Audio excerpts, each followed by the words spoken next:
톨스토이는 그런 말을 했습니다. 화목한 가정은 천국의 축소판이다. 그렇죠? 화목한 가정은 천국의 축소판이다. 가정의 그 화목이 얼마나 중요한가 하는 그런 강조한 말이죠. 화목한 그 가정이 어떻게 보면 이 세상에 살 때의 행복의 가장 이상적인 행복의 그런 모습이라 할 수가 있겠죠. 그런데 가정만 그런 게 아닙니다. 사람이 살아가는 데 있어서 이 화목한 관계를 유지하고 또 교회도 화평하고 화목할 때에 부흥하게 되고 국가도 싸우지 않고 국민이 서로 이렇게 화목한 그런 관계를 가질 때에 국가도 부흥 발전하게 되는 것입니다. 인간관계에 있어서도 이 화목한 관계를 원만한 관계를 잘 유지하는 것이 중요한 것입니다. 그래서 화불단행이라는 사자성어가 있습니다. 화는 오지 않는다. 불행, 단행. 그러니까는 단자는 홀로죠. 혼자 오지 않는다. 무슨 이야기입니까? 재앙은 홀로 오지 않는다. 이 말은 화목한 관계를 유지하고 있으면 좋지 않은 일이 재앙이 쉽게 닥치지 않는다. 그런 이야기입니다. 서로 관계가 안 좋으면 조그마한 일에도 일이 잘 안 풀리고 어려운 일도 어려울 뿐만 아니라 일이 잘 안 되는 그런 일이기 때문에 화목한 관계를 유지하는 게 중요하다는 말이죠.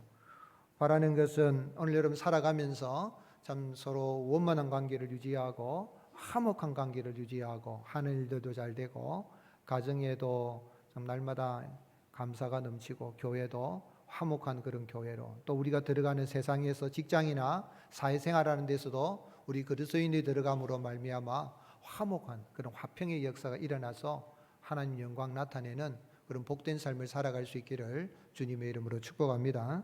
그럼 어떻게 하면 우리가 화목한 관계를 유지하면서 행복한 삶을 살아갈 수가 있겠습니까? 오늘 읽은 말씀을 크게 하면 세 부분으로 나누어 볼 수 있는데요. 11절에서 14절까지는 이 사도 바울이 자신의 이 사도권에 대해서 의심을 하고 대적하고 있는 고린도 이 교회 안에 있는 이 목회자 바울을 비난하고 험담하고 대적하는 이런 자들을 대항해서 어떻게 대해야 될까? 내가 어떤 자세로 대하는가 하는 그런 말씀입니다.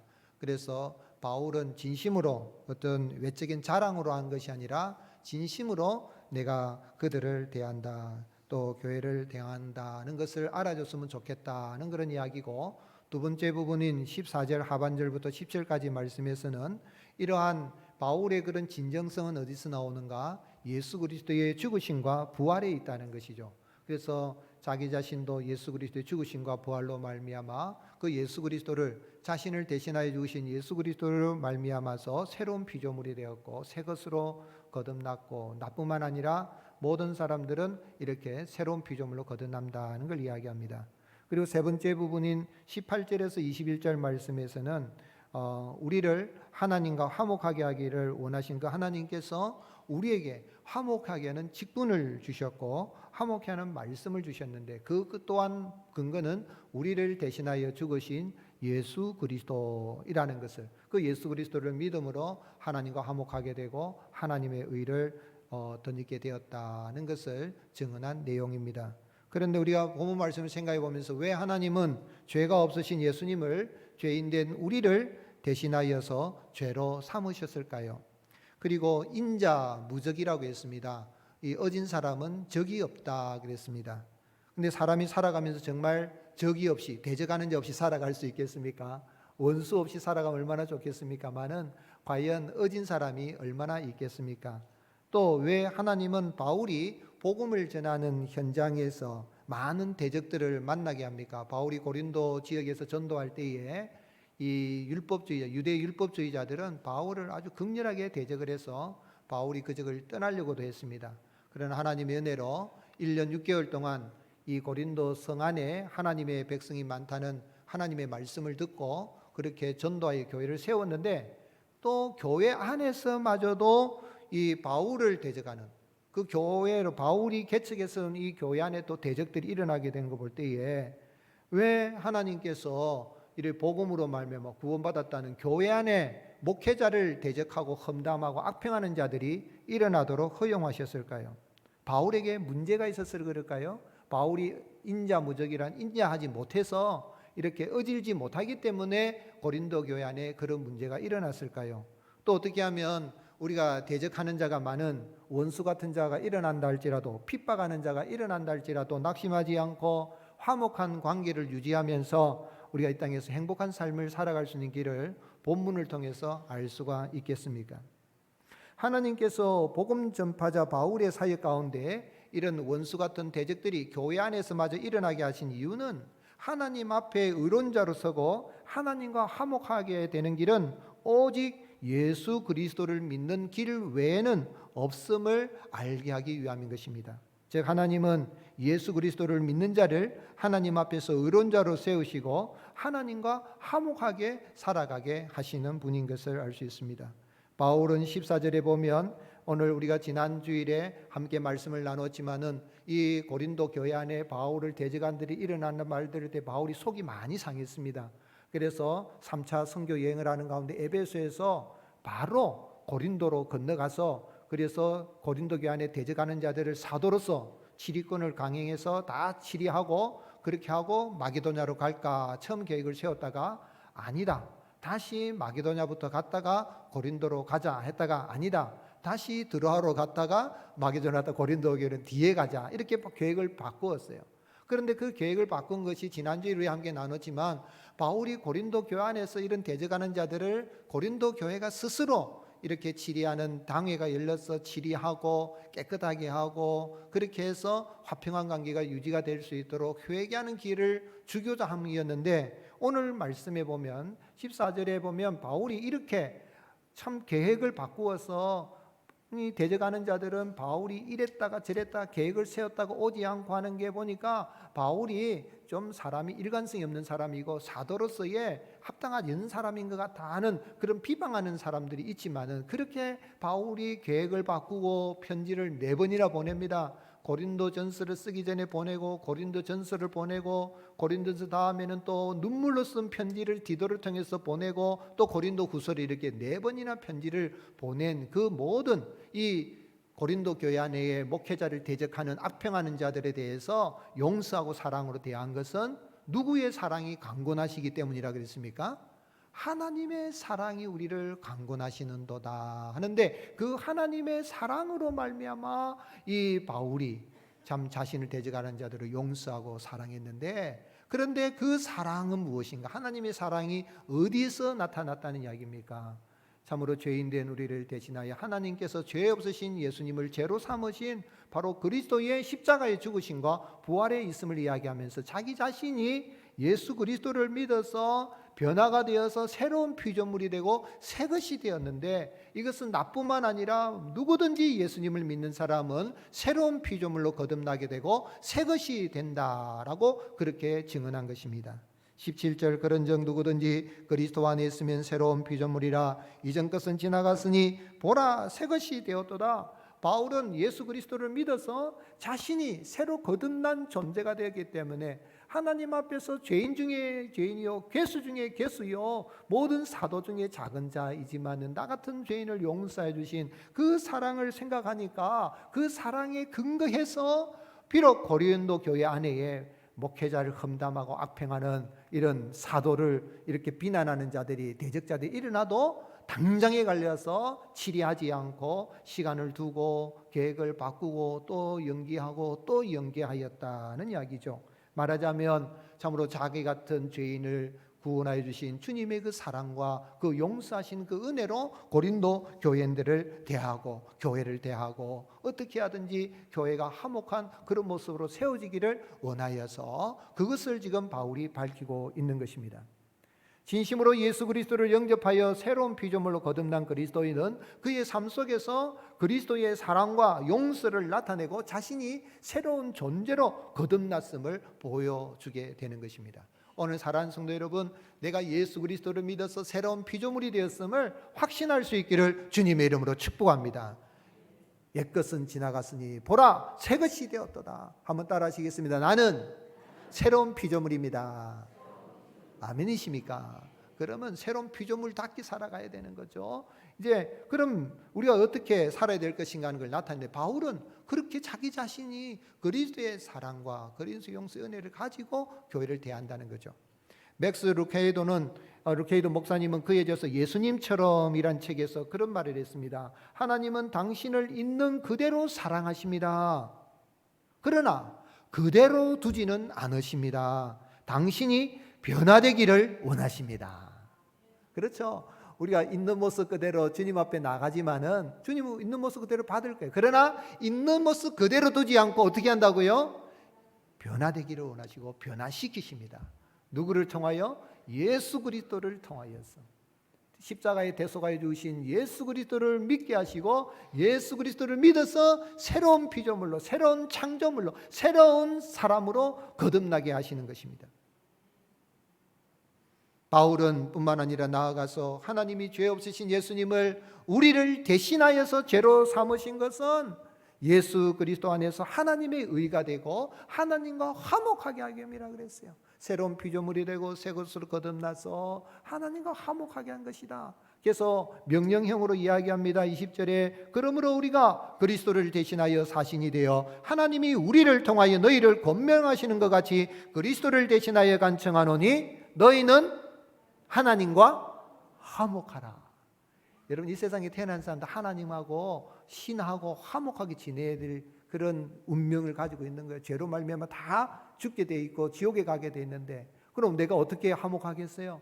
화목하기 위해서 내가 금식을 하고 고행을 하고 윤리도덕적으로 착하게 살려고 노력해야 될까? 이 명령형이니까 그렇게 살아란 말인가? 이렇게 이해할 수 있지만 그렇지 않습니다.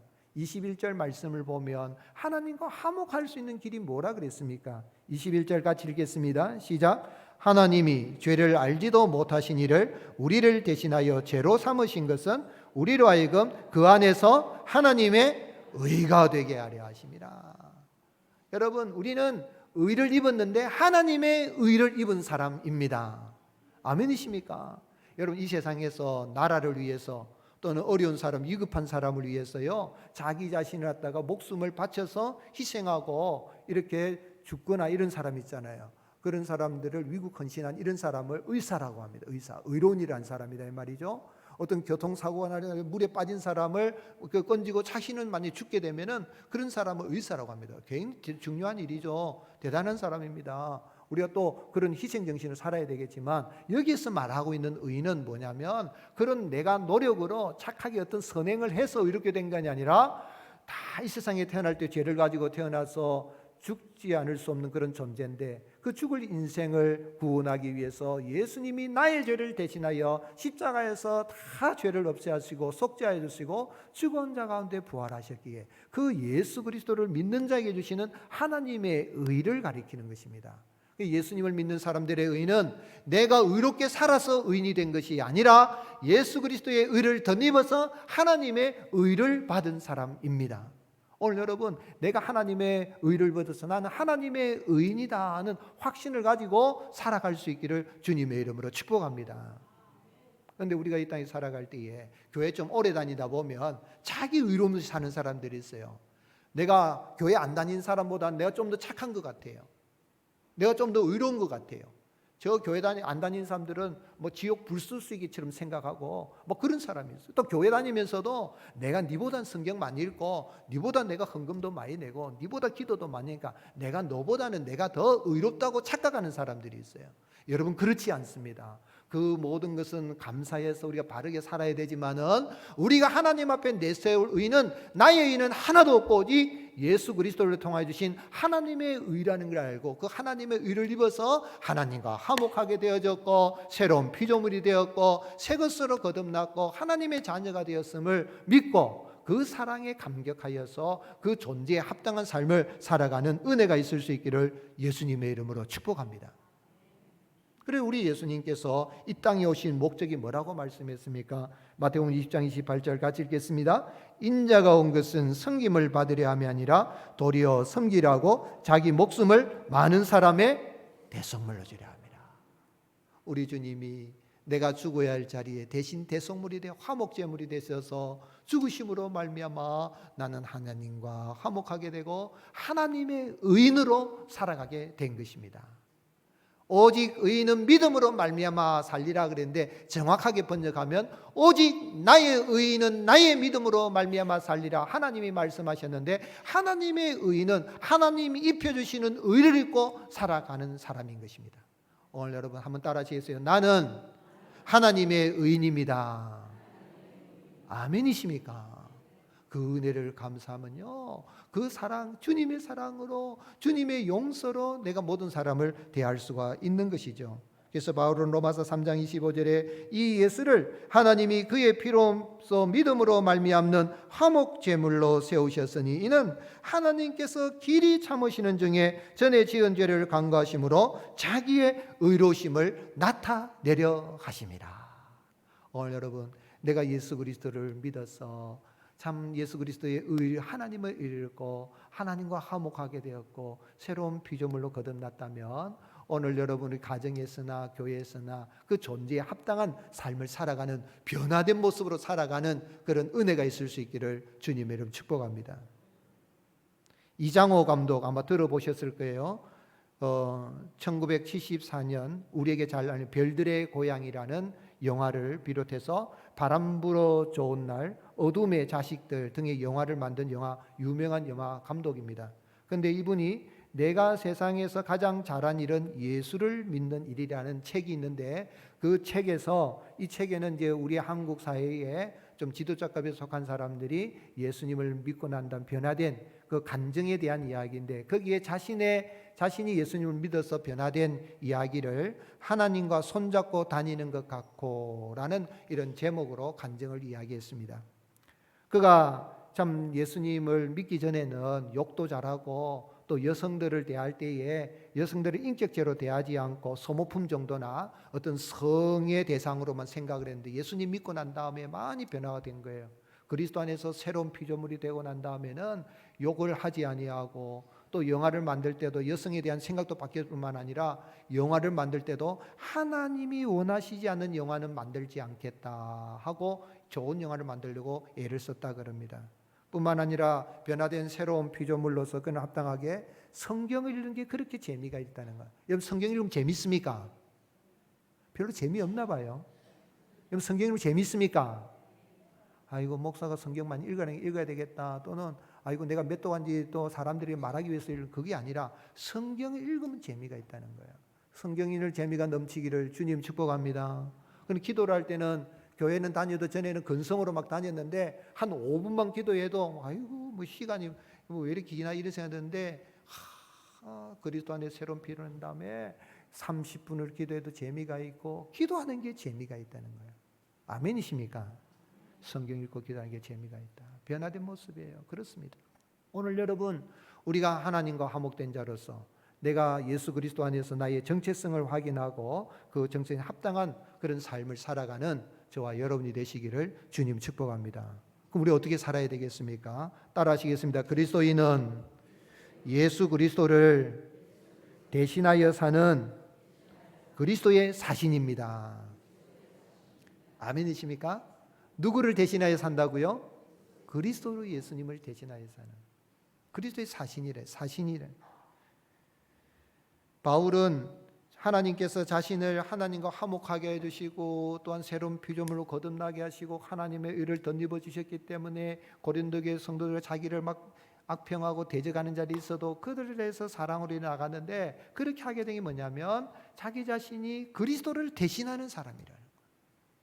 그리고 그 대신하는 그에게 하나님 어떤 직분을 주셨는가? 화목하게 하는 직분을 주셨다라고 말씀하고 화목케 하는 말씀을 부탁하셨다 그랬습니다. 18절 모든 것이 하나님께로 났으며 그가 그리스도로 말미암아 우리를 자기와 화목하게 하시고 또 우리에게 화목하게 하는 직분을 주셨으니, 19절 같이 읽겠습니다. 곧 하나님께서 그리스도 안에 계시사 세상을 자기와 화목하게 하시며 그들의 죄를 그들에게 돌리지 아니하시고 화목하게 하는 말씀을 우리에게 부탁하셨느니라. 인간적으로 생각하면 3차 선교 여행하면서 바울이 내가 2차 선교 여행할 때 개척에 세워놨는데 나를 대적해? 그러면 사도로서 당장 가서 지뢰 열어서 교회를 쫓아내버리고 이렇게 권징을 시행할 수 있지만, 그래서 먼저 계획을 세웠어요. 고린도로 당장 갔다가 마게도냐로 가겠다가 좀 늦추자. 마게도냐 갔다가 내가 고린도로 이거 좀 더 늦추자. 드로아로 갔다가 마게도냐로 가서 그래 또 늦추고 또 주는 게 뭐예요? 화목하게 하는 직분도 주셨고 화목하게 하는 말씀을 주셨기 때문에 어떻게 하든지 예수 그리스도의 용서와 사랑으로 고린도 교회를 대하는데 그 안에 자기를 대적하는 자들이 있어도 시간을 늦춰서라도 회개할 기회를 주고 교회를 화목한 화평한 교회를 세워가야 되겠다 하면서 이야기를 하고 있는 것입니다. 그래서 20절 말씀에 그러므로 우리가 그리스도를 대신하여 뭐가 되었다고요? 사신이 되어 하나님이 우리를 통하여 너희를 권면하시는 것 같이 그리스도를 대신하여 간청하노니 너희는 하나님과 화목하라. 그리스도를 대신한 사람. 한번 따라 하시겠어요? 나는 그리스도를 대신하는 사람입니다. 아멘이십니까? 그럼 내 모습 속에서 누구를 보여줘야 됩니까? 예수 그리스도를 보여줘야 돼요. 예수 그리스도. 바울은 이 고린도 교회를 생각하면 속이 상해요. 자기가 죽을 고생해가지고 개척 교회를 세웠는데 잠시 또 예루살렘으로 내가 안디옥 교회로 돌아갔다 그랬어요. 대적하는 자들이 일어나면 인간적인 생각을 얼마나 화가 나겠어요. 그런데 그러지 않고 사랑으로 용서로 대하면서 화목한 그런 말씀으로 대하는 교회가 화목하게 세워지기를 그렇게 요청하고 있는 것입니다. 사신 대사는요, 왕을 대신해서 다른 나라에 파송받아 가는 사람을 이 사신이라고 하죠. 왕을 대신해서 가는 거예요. 대통령을 대신해서 가는 사람 대사라고 한단 말이에요. 그러면은 그 사신의 그 권위와 힘은 백그라운드는 어디에 있는 것입니까? 그 나라의 왕에 있습니다. 미국 대사의 힘하고 우리 한국도 요즘은 국권이 많이 올라가 있지만은 대한민국 대사하고는 차이가 다릅니다. 어느 나라의 대사로 가느냐, 사신으로 가느냐, 그 힘 배경이 왕이 누가 보냈느냐는 거죠. 그런데 그리스도인은 누구를 대신하는 사람이라고요? 예수 그리스도를 대신하는 사람. 아멘이십니까?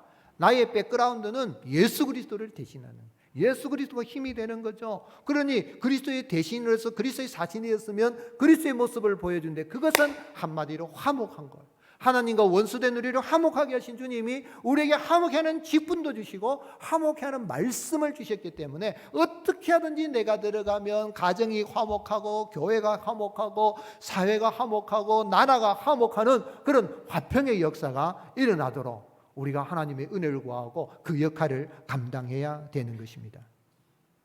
그럼 바울만 그런 거 아니에요. 모든 그리스도인은 그리스도를 대신하는 사람, 그리스도의 사신인 것입니다. 그러므로 사랑하는 성도 여러분, 내가 어느 곳에 가든지 예수 그리스도의 이 복음의 말씀을 가지고 나 같은 죄인을 용서해 주신 그 용서의 은혜, 사랑의 은혜에 빚진 자의 심정으로 우리가 그리스도를 대신한 사신으로 살아가는 은혜가 있을 수 있기를 주님의 축복합니다. 한번 따라하시죠. 나는 그리스도의 사신입니다. 아멘이십니까?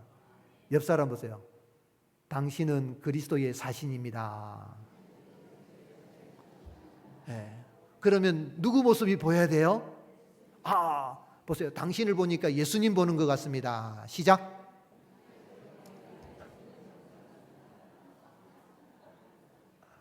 예수님 보여줘야 돼요. 그런데 바울이 이 고린도 교회 안에 그렇잖아요. 목회자가 이분이 소리 다 들리거든요. 안 들릴 것 같아요. 다 들려요. 제가 여기 서서 예배를 드리면은 지금 포옹 보고 엉뚱한 지단지 있던 눈이 막 들어온단 말이에요. 그럼 목사도 오면은 왜 저러지 이렇게 하시는데 생각을 접고 말씀만 집중하잖아요. 목회를 하면 다 들어요. 그럼 속이 상하는데 그런다고 속상한다고 그때마다 팍팍 이야기하면 교회가 어떻게 되겠어요? 좀 기도하고 하나님께 여쭤보고 이렇게 가야 돼요. 바울이 그런 거예요. 그럼 바울을 보고 뭐라고 하면 미쳤다. 아이고 저 바보다 미쳤다 그런 거예요. 근데 바울이 뭐라고 이야기해요? 13절 같이 읽겠습니다. 우리가 만일 미쳤어도 하나님을 위한 것이요 정신이 온전하여도 너희를 위한 것이다. 자, 미쳤다는 단어를 한번 이렇게 사전에 찾아보니 뭐라고 되냐면 정신에 이상이 생겨서 말과 행동이 보통 사람과 다르게 되는 것, 상식에 벗어나는 행동을 하는 것, 정신이 나갈 정도로 매우 괴로워하는 게 미쳤다 그래요. 여러분 미친 사람 봤습니까? 미치면요, 사람 미쳐버리면 보통 사람 행동이 다르잖아요. 그런 거예요. 그런 경우도 있는데 어떤 경우에는 어떤 일에 막 몰두하는 사람 보고 뭐라고 그럽니까? 미쳤다. 요즘 말은 매니아다. 와, 매니아. 그래서 게임에 빠진 사람 보고 뭐라고 합니까? 게임에 미쳤다. 게임 중독이라 그런다고요. 그죠? 분재. 막 어떤 사람 분재하는데 나무가 또 막 삐뚤어가지고 막 하는데 거기를 그 분재에 또 미친 사람도 있고 운동 막 선수 메달 몇 푼 몇 리까지 다 외우고 전적 다 외우고 그 집안 배경까지도 다 이렇게 운동에 선수에 미친 사람도 있어요. 나쁘다고 말하기는 곤란합니다만 그 뭔가 자기가 좋아하는 일에 몰두하는 걸 미쳤다 그러는데 예수님 믿는 사람들은 뭐에 미친 사람이에요? 아멘이십니까? 우리가 누구를 대신한 사람이에요? 예수님 대신한 사람. 저도 안 믿는 가정 예수님 믿고요. 예수에 미쳤다 그러고 아이고 우리 집안에 제대로 된 사람 하나 지금 예수한테 뺏겼다 막 그러고 뺨따기 맞고 그래서 예수님 믿고 지금까지 이제 살아왔어요. 오늘 여러분 우리가 보면 세상 사람 미쳤다 그래요. 예수에 미쳐가 예수쟁이들 이렇게 이야기할 수 있어요. 그러나 그 소리 듣는 게 은혜입니다. 내가 미쳐도 누구를 위한 것이요? 하나님을 위한 것이요. 정신이 온전하도 누구를 위한 것이라? 교회 성도를 위한 것이다. 어떻게 하든지 하나님 영광하고 교회를 어떻게 하든지 화평하게 세워가려고 한다 그랬어요. 어떤 사람이 아까스에 나는 예수 그리스도에게 미쳤노라. I am crazy about Jesus. 나는 예수 그리스도에 미쳤다라고 글을 써요. 사람들이 예수에 미쳤다 손가락질해요. 지나가는데 보니까 뒤에다가 또 무슨 글을 썼냐면 그러면 당신은 무엇에 미쳐 있습니까? Then what you are crazy about? 당신은 무엇에 미쳐 있습니까? 여러분 무엇에 미쳐 있습니까? 우리는 누구에게 미친 사람이라고요? 아멘이십니까? 예, 왜냐하면 세상 사람들이 볼 수 있어요. 예수쟁이라고 했었어요. 그런데 뭐냐면 우리가 하나님 영광을 위해서 예수님을 대신하여 살아가면 화목한 역사가 일어나게 되고 하늘들도 하나님이 번성하게 하고 잘되게 하고 하나님의 영광을 드러내게 하시는 은혜를 베풀어 주십니다. 그래서 우리 주님은 마태복음 5장 9절에 화평하게 하는 자는 복이 있나니 그들이 하나님의 아들이라 일컬음을 받을 것이요. 이 말은 화평하게 노력해란 그런 말이 아닙니다. 화평하게 노력하면 복 받을 것이다 그런 이야기 아니에요. 선언입니다. 마카리오스 복이 있도다 화평하게 하는 자여. 예수 그리스도의 말씀을 듣고 예수 그리스도를 믿는 제자들을 향하여 너희들은 참으로 복이 있도다. 나를 믿어서 화평하게 하는 자로 거듭났다. 그러니 하나님의 아들이라 하나님의 자녀라 불리게 될 것이다. 그런 이야기입니다. 오늘 여러분 예수님 믿는 사람은 피스메이커로 주님이 변화시키는 걸 믿고 우리가 그리스도를 대신하여 들어가는 곳마다 평화의 역사가 일어날 수 있기를 주님을 축복합니다. 자다가도 쿡 찌르면 예수님이 나오고 자다가도 기도하고 주여 아버지여 이렇게 나와야 되지 자면서 욕하고 신경질로 그러면 안 돼요. 최건능 목사님, 최봉성 목사님 이분은 늦게 신학을 해가지고 신학교에 이제 평양신학교에 들어가서 한 3년 하면 마치는데 한 7년 동안 이래서 제대로 마지막 기도하고 이제 졸업을 하고 다니면서 신학교 다닐 때부터 예수 천당 불신지옥 막 전도하였어요. 요즘은 그리 전도하면 사람들이 아주 식상해하고 싫어요. 제가 서울역에 앞에 딱 내려오고 어떤 때 보면은 예수 천당 불신지옥 하니까 아이고야 왜 저런 식으로 전도하나 싶은데 옛날 일제강점기에는 너무너무 사람들이 삶이 힘드니까 예수 천당 예수님 믿으면 천당 간다 예수님 천국 간다니까 그 좋은 세상 빨리 갔으면 좋겠다. 많은 사람들이 최건능 목사님이 전도를 듣고 예수님 믿고 구원받았고 최건능 목사님은요 교회를 많이 세운 70여 개 교회를 세우고 그런 분인데 이분이 일제강점기에 신사참배하는데 잡혀갔어요. 잡혀 고문을 막 당해서 일경이 막 몽둥이 두드리 패는데 두드리 패도 웃으면서 예수 천당 불신지옥 그러니까 이거는 예수밖에 모르나 하면서 결국은 그로 인해서 병보석으로 풀려나서 며칠 만에 천국 가셨어요. 순교하신 거죠. 오늘 여러분 예수님 믿는 사람은 최건능 목사님만 그렇습니까? 찌르면 예수님의 말씀이 나오고 예수님의 성품이 나오고 예수님의 용서가 나오고 예수님의 사랑이 나오는 가운데 예수 그리스도를 대신하여 살아가는 은혜가 있어서 그리스도의 사신을 살아가고 하나님 알지 못한 사람들이 비록 우리를 대적해도 그들도 변하여서 구원받고 참으로 하나님의 사람으로 살아가는 그런 은혜의 역사가 있기를 예수님의 이름으로 축복합니다. 그래서 바울은 로마서 12장 18절 같이 읽겠습니다. 할 수 있거든 너희로서는 모든 사람과 더불어 화목하라. 아멘이십니까? 오늘 여러분 우리는 예수 그리스도를 대신한 그리스도의 사신되었은 걸 감사하고 새로운 피로를 감사하고 주님이 날 사랑하신 사랑으로 서로 사랑하고 가정이 화목하고 교회가 화목하고 우리가 들어가는 직장이 화목하고 나로 말미암아 들어가는 것에 생명과 기쁨의 역사가 있는 그런 아름다운 역사이고 주님의 영광을 드러내는 저와 여러분이 되시기를 예수님의 이름으로 축복합니다.